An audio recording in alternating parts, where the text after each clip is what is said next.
My topic for today is how to make good decisions. Decisions are things that we make every day in different ways, to different levels, and with different impacts. Some decisions we make today can just have an impact for today, while some other decisions that we make may impact us for the long run or for the whole of our lives. So today we are looking at how to make good decisions. Decisions that you will not regret. Decisions that when you look back on them, you will be glad that you took them.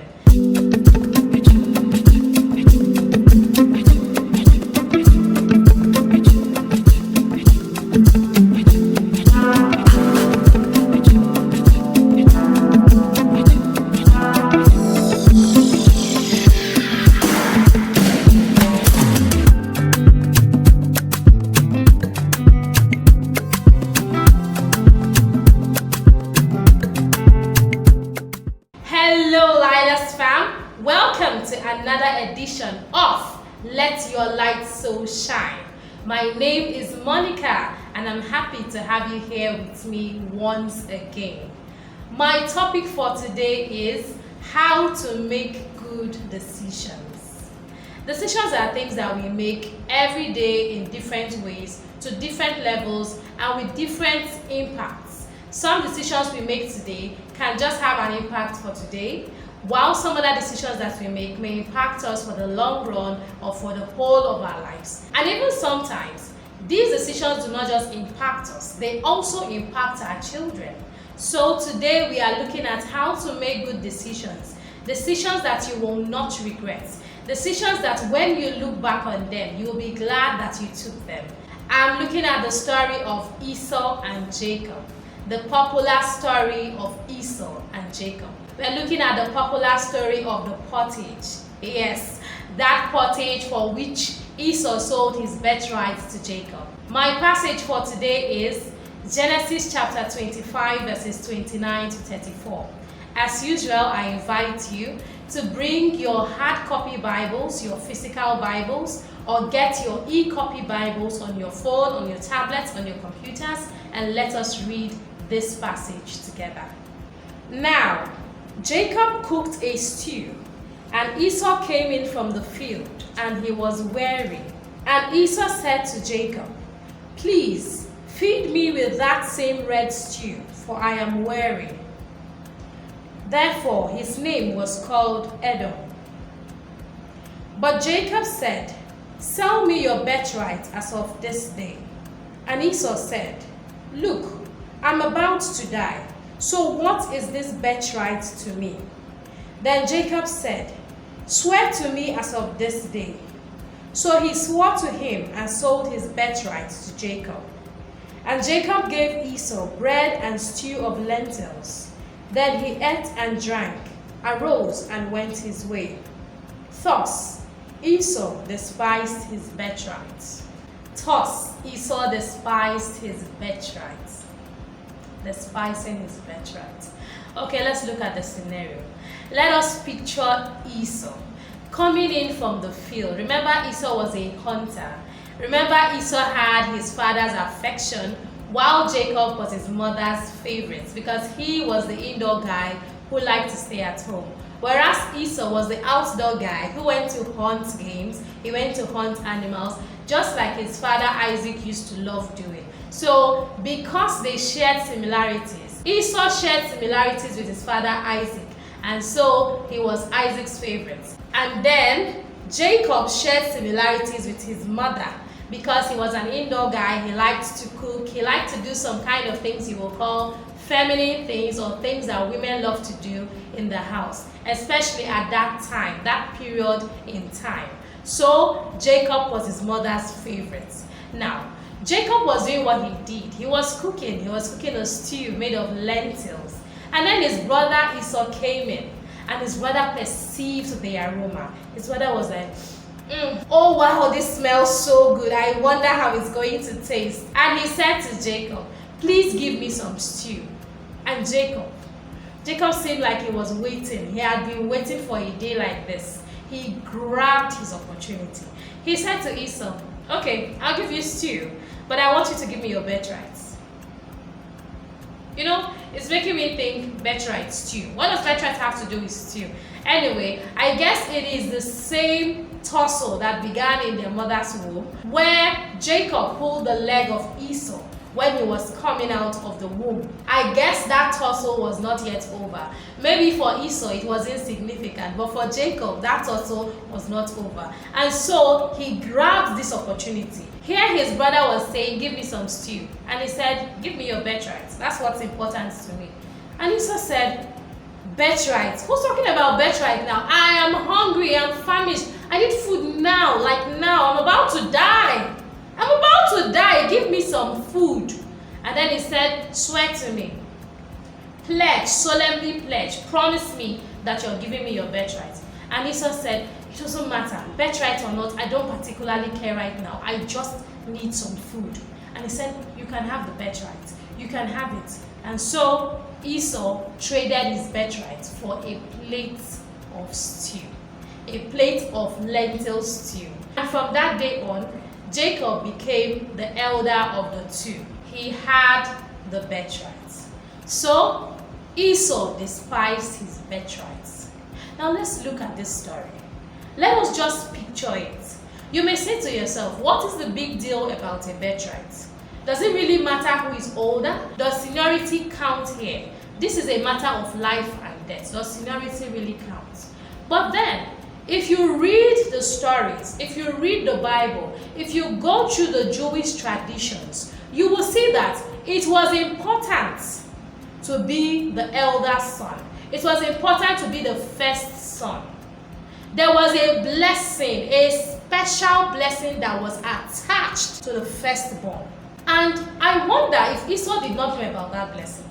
Because it was such a flimsy thing to do, to just throw away his birthright. There he was saying that he was dying. And I strongly believe that Esau was exaggerating. How could he just die like that? Come on, just die because you went out and came back. You just die. You just fall down like that. And then you feel that your birthright, something that is a long-term thing, is no longer important because here and now is what matters. Esau exaggerated. He felt he was going to die. Maybe truly in his heart of hearts, he felt it was over. It was a done deal. If he didn't have this stew, he was not going to survive. Maybe he felt that. Maybe he imagined that that stew was going to save him. And that if he died, what did it really matter? If he was the senior or he was the junior. If he was the older brother or the younger brother. If he had the birthright or not. To him, it did not matter. And I feel he exaggerated. I feel he overestimated the hunger while underestimating the value of his birthright. And so, unfortunately, Esau traded in something as valuable, something as important, something as prestigious, something that is highly sought after in the Jewish tradition for a plate of stew. And if you read the story, if you keep reading the story, and you come to the place where Isaac wanted to bless his sons, you will see that Esau got to regret that he traded in his birthright for a plate of stew. You will see that. Because eventually, Jacob got the blessing of the firstborn. He got the blessing of the first son. Even though to Isaac, Esau was the first son. I'm guessing Isaac had no idea of the trade-off that Esau and Jacob made. He had no idea. And so he wanted to give the blessing to the first son, who was Esau, as it should have been. Unfortunately, because things don't always go the way we expect them to. Because it's not just about saying, I give you my birthright, and then later you renege on it, or your actions show that you did not really give out your birthright. Because if Isaac had told Esau and Jacob to come and choose, naturally Esau would come and choose first. Because he was born first. Because his parents knew he was the older of the two. So I guess that trade-off, that transaction that Esau and Jacob had was between them. Because Isaac still called for Esau and said, Esau, come and let me give you the blessing of the firstborn.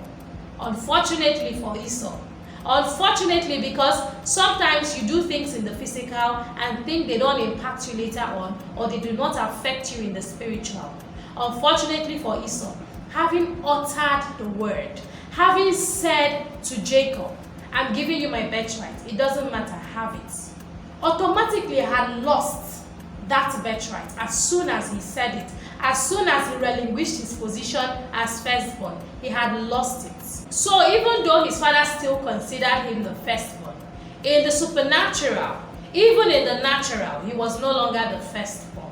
From the look of things, he was no longer the firstborn, even though he was born before Jacob. And so, just like it had been promised Jacob, he got the blessing of the firstborn. Because when you relinquish the position, you relinquish the blessings that come with the position. Esau did not factor that in. Esau was thinking short term. He was thinking of the here, the now, his life, his survival, the food, the stew, the redness of the stew, the aroma of the stew. That's all he was thinking about. He didn't ask himself, this thing that I'm about to give to Jacob, is it not worth more than a plate of stew? I'm not even having the whole pot. It's a plate of stew. That's what he traded in his legacy, his birthright, his inheritance for. That was what he gave it up for. Why did he not say, okay, hold up a minute, hold on. You mean my birthright? You mean my being the firstborn, I should relinquish that so that you can give me a plate of stew? Is that worth it? Is that worth it? He wasn't thinking long term. He wasn't visionary. He wasn't thinking. He had no insight. He had no foresight. He was thinking of the here and the now. He was thinking, I want it now. It doesn't matter. I've got to have it. I am desperate. Esau was thinking from a place of desperation. And we have to be careful. Whenever you're desperate, you are likely to make a wrong decision. You are likely to do something that you will regret. If you have life, if you live, if you survive that time, that moment of desperation, you will live to regret that action that you take in a time of desperation. If you make a desperate move because you want it here, because you want it now, because you've got to have it, because you can think of nothing else, you can see nothing else, you just want to have it, you will regret that decision. So stop doing things from a place of desperation, of a place of got to have it, of a place of I must have it, of a place of if I don't have it, everything will go wrong. No. When you are feeling tense, when you are feeling desperate, when you are feeling like this is the moment that counts, it is time for you to hold on, pause, just pause for a moment. Don't rush in, calm down.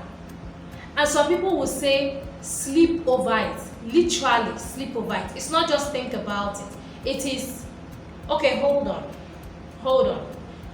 Let me tell you what I think tomorrow. I'll give you a decision tomorrow. I'll make a decision tomorrow. I'll give you my opinion tomorrow. Let me sleep over it. Literally, let me sleep over it. That's what we need to do. Don't make knee-jerk decisions like Esau did and got to regret it when his father Isaac blessed his brother and told the brother that he will be greater than his younger one. And of course we know Esau had automatically become Jacob's younger brother. Automatically, as soon as he uttered the word, as soon as he ate that spoon of porridge, he was the junior. He was no longer the senior. He lost his birthright. He lost his inheritance. And so he no longer got to choose. It became Hobson's choice. Whatever was left, that was what Esau, who was supposed to have options, who was supposed to pick first, that was what Esau was left with. Hobson's choice. Research Hobson's choice, Google it, or check your dictionary. You will find out that Hobson's choice is actually no choice. That is when you get to pick last. You don't get to choose last because everybody has chosen and it's just you. You just get to pick whatever it is that they remain, whatever is left on the plate, the thing that somebody else did not pick, the thing that all the others turned down. That's what you get to pick because you have no choice but Hobson's choice. So Esau did things from a place of desperation, and this singular action derailed him in so many ways. So many ways. It got him off track. Do you know that if you trace the lineage, if you trace from Adam down, you trace Abraham and all that. Do you know that Esau was more likely to become the father of what is now known as Israel? He was likely to become Israel and not Jacob, because Jacob was the younger brother. Do you know that that blessing would have come upon Esau? But Esau missed that out because he was thinking of today. He wasn't thinking of tomorrow. He didn't have foresight. He couldn't imagine that life would continue after he turned down a pot of porridge. He couldn't imagine that life would continue beyond today. Are you thinking in that same way, feeling that I've got to have it, I've got to do it? If it's not today, I have to just become big, I have to become large, I have to become popular, I have to make my money today, I have to. Are you thinking like that? Because if you're thinking like that, I'm here to give you this story. I'm here to show you this message. I'm here to remind you of Esau and what he traded in for a plate of food. Because for some of us it is food, for some of us it is money, for some of us it is fame, for some of us it is getting married, for some of us it is getting the money, for some of us it is getting the latest car. What is that thing that is pushing you so much that you cannot think? There's no more clarity. All you have is this fogginess of I've got to have it, I've got to have it, I've got to do it now, I've got to be big now, I've got to make the money now, I've got to make the fame now, today is my time, now is my time. If it's not today, I don't care about tomorrow. Pause. Think. Imagine what will happen in 10 years' time. You know, some of us are so carried away.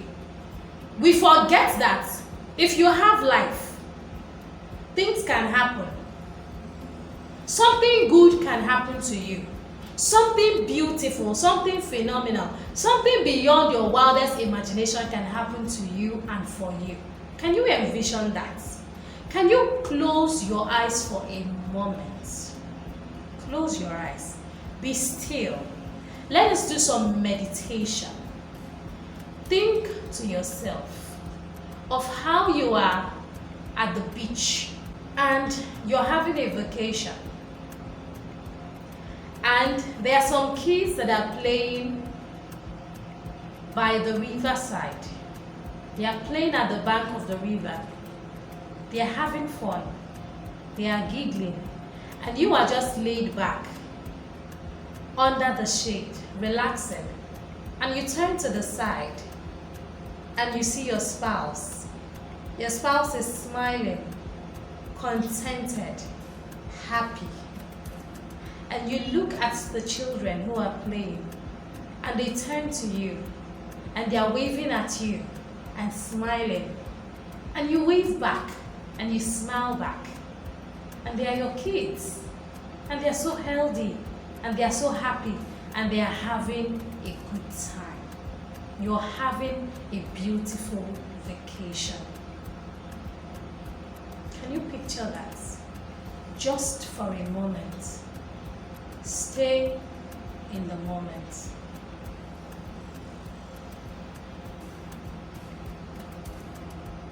Now open your eyes.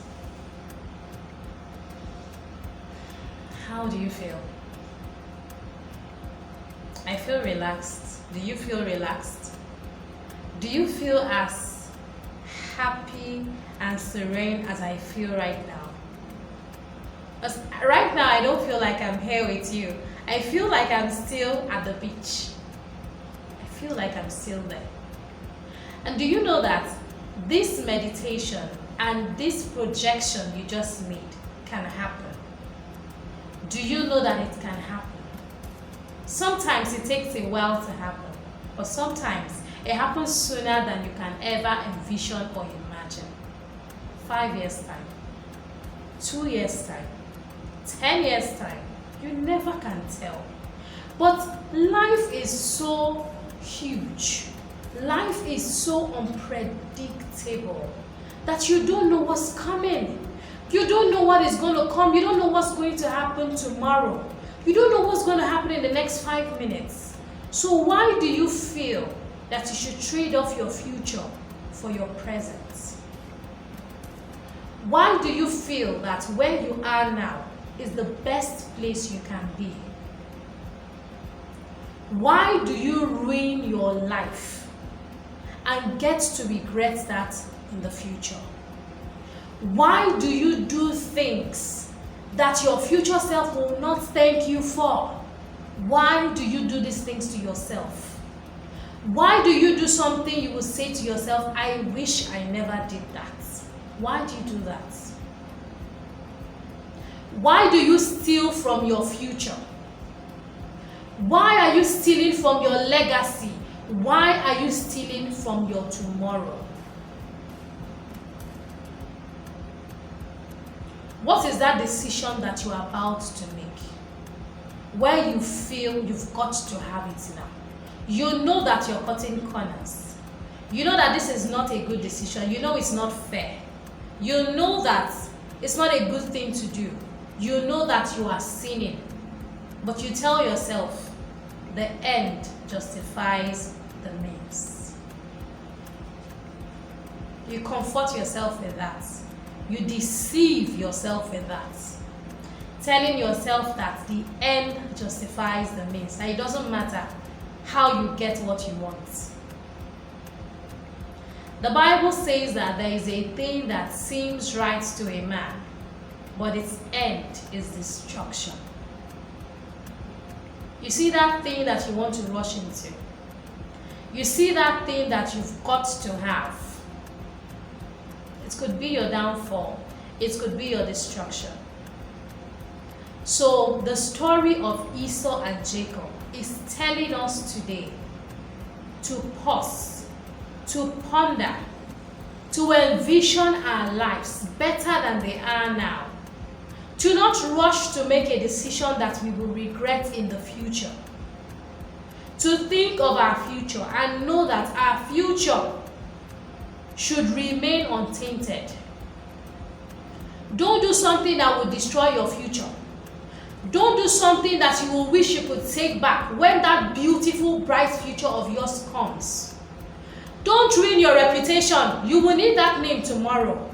When you start building a name for yourself, you are going to want it to remain untainted, stainless, a name of high reputation, a name that people call and it opens doors. You don't want to do something now that's when you are now a made man, an accomplished woman, when you're now this big business mogul, or you're now known internationally. You start to say, oh, let me hide my past. Or let them not tell my story. You start to try to rewrite a story, a history. Make up history that did not happen for yourself because you have already messed up in the past. You must think of the future. Your future is beautiful. Your future is bright. Your future is bigger and better than whatever it is you're going through now. Remember that the Bible assures us that the glory of the latter day shall be better than the former. It means that the glory of tomorrow shall be better than the glory of today. That's what it means. That is what it means. So you must think about your future. Think. Stop rushing to make decisions. Stop going with the crowd. Because everybody else is doing it. It's what is trending. It's on social media. I've got to have it. Come on. Think of your future. Think of your life. Think of tomorrow. Tomorrow is a better day than today. The Bible assures us of that. That the glory of the latter day shall be greater than the former. Does that not give you joy? Does that not give you expectation? Does that not give you something to look forward to? Something to yearn for? Something to walk towards? Does it not give you this joy and this expectation? So why are you ruining tomorrow today? Why are you doing that to yourself? Believe that what is coming is better than what you have already seen. Remember that eyes have not seen, ears have not heard, nor has the mind imagined what God has in store for you and for me. It means tomorrow is brighter. It means tomorrow is more beautiful. It means that there are so many goodies in our future. And so if you want these goodies, if you want to enjoy them to the fullest, this is not the time for you to go ahead of yourself and ruin your future. This is the time to be careful. This is the time to think ahead. This is the time to plan ahead. This is the time to make sure that you are creating a past that your future self can say, thank God I did not mess up my life. Your present is becoming your past. I hope you realize that. This moment is passing. It is going into the annals of history. It is going into the sands of time. It is becoming yesterday. You have to embrace it. You have to understand this. You have to realize it, and you have to therefore be deliberate about it. Knowing that what you do now is going to reflect on you tomorrow, on what you become, on your personality. If you ruin your future, if you mess up things now for yourself, you are going to be regretful. You are going to wish you did not when that time comes. If you have big dreams, if you know you're going somewhere, if you know you're becoming somebody, you have to be extra careful. You need a good reputation. A good name is better than riches. That's what the Bible says. And it's a fact. A good name is better than riches. You're building your name now. You are building your legacy now. You are building your reputation now. So you must make sure that you do not ruin it. You must make sure that you have something to thank yourself for in the future. You must make sure that your reputation is untainted. Stop rushing to make hasty decisions out of desperation. Stop thinking of only today. You must envision that tomorrow will come.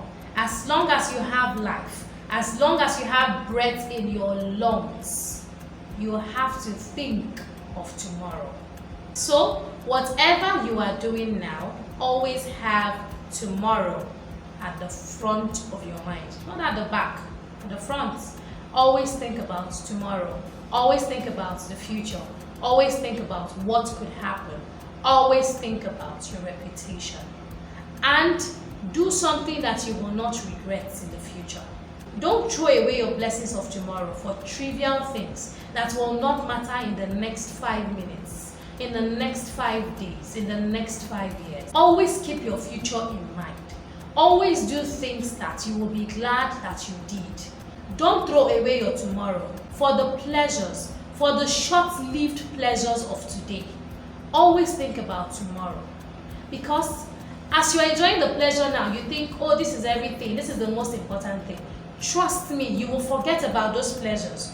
When the regrets of tomorrow come knocking on the door, you will not remember those pleasures, those things you are enjoying now, that it seems like I've got to have it, I'm enjoying, I'm flexing, you will not remember those things. When you are regretting what you have done to yourself and to your future, you will wish, you will rue over those pleasures, those things you think you're enjoying now.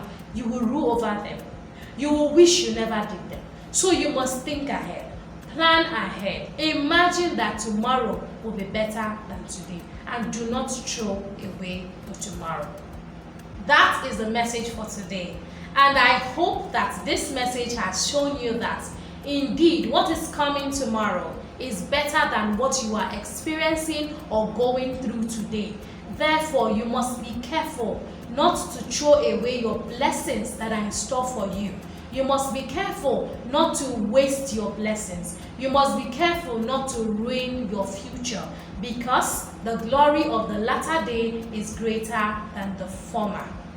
Alright then, please drop your comments below and tell me what you think about this message and how you have been blessed. Also, do not forget to subscribe to my channel, and please click the notification button so you will know as soon as I update. Don't forget to like and share my video. Thank you so much for spending time with me today. Wherever you are, whatever you do, let your light so shine. I'll see you next time. Bye for now. Please subscribe, click the notification button, like this channel, share our videos, and follow us on social media. Thank you very much.